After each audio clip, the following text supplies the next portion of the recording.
नमस्कार मित्रांनो. आज आपण पाहणार आहोत 10 668व्या भागातील मजेदार टॉपिक्स. तर चला पाहूया. इथे सर्व मुले डोंगर भागावर गार हवा घेत अभ्यास करत बसलेले असतात. त्यामध्ये त्यांच्याविषयी चाललेला असतो की हे वर्ष लास्ट आहे, त्यामुळे म्हैस घेऊन घरला जातो आणि खूप मिस करेन यार 10वीला, असं बोलत असतात. तेवढ्यात मोगरा बोलते, खरंच अभ्या, आपण अजून पण इथेच असायला हवं, सरांना सांगून एक कॉलेज बघायला लावूया, असं बोलत असते.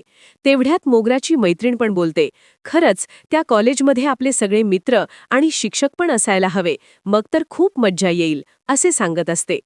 परंतु तेवढ्या बोलण्यानं काही होणार नाही, असं अभ्या सगळ्यांना सांगतो आणि बोलतो की आपण आजच माळवे सरांकडे जाऊन एक नवीन कॉलेजचा दाखला आणूया आणि अभ्यास करूया.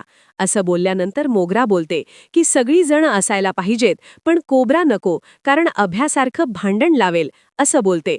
काही वेळाने सगळी बोलतात, यावर्षी आपण शाळेत खेकडा आणूया आणि हिरीत सोड्या, असं सांगून अभ्या म्हणतो, माझ्याकडे बोकड आहे, शाळेत आणून हिंडवूया, कारण गवत पण खूप झालंय, गवतही निघेल आणि बोकडाचं पोटही भरेल, असं म्हणून गप्प बसतो.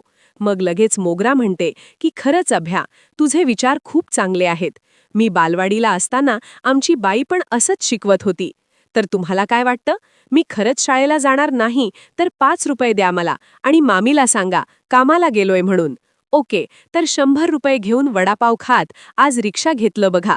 माझं नाव नागेश उर्फ काळा नाग. खरंच मी विषारी नाही, पण लोकांना वाटतं मी विषारी आहे, त्यामुळे भीतीने बिळातून बाहेर येत नाही. उद्या आलो तर आणि कोण मरलं तर कोण जबाबदार असणार अभ्याग, असं मोगरा बोलते. सबको कोलते बुक्कीट टेंगुल. संपला की विषय.